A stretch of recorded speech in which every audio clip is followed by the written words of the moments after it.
Okay ခုလုံးမလေးချင်းကဒီ single Romanian deadlift ကိုကျွန်တော်ကလမ်းမိုင်းနဲ့လုပ်မှာဖြစ်တယ်ဆိုတော့ single Romanian deadlift ကိုတော့အများစုလုပ်ခုကြတယ်ပေါ့နော်ဆိုတော့ဒီမှာကျတော့လမ်းမိုင်းကတစ်ခုထူခြားတာကအလေးကတစ်ဖက်ဆောင်းပိထားတဲ့အားများတယ်ပုံမှန်အလေးပြားရဲ့လေးတုံးတွေလို့လို့မျိုးတည်ငြိမ်ဖို့ခက်တယ်ပေါ့ဆိုတော့ဒီမှာကျွန်တော်သွားမယ်ပုံစံဒီ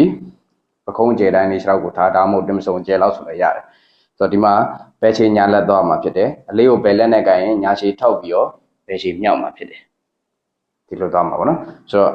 ကျွန်တော်လက်မိုင်းကိုကင်မယ်ခါကိုဒီလိုဖြောင်းနေရမယ်ခါချရင်ခါကုန်းနဲ့ပေါ်ရောက်ရင်ခါဆက်နဲ့ပြလို့မရဘူးလက်ပြင်က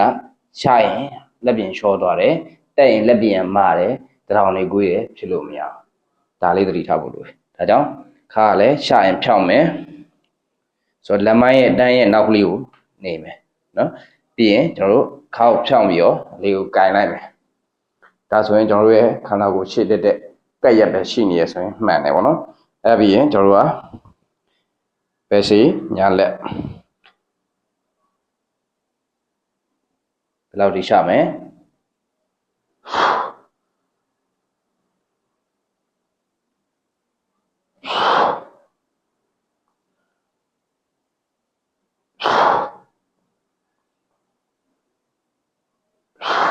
โอเค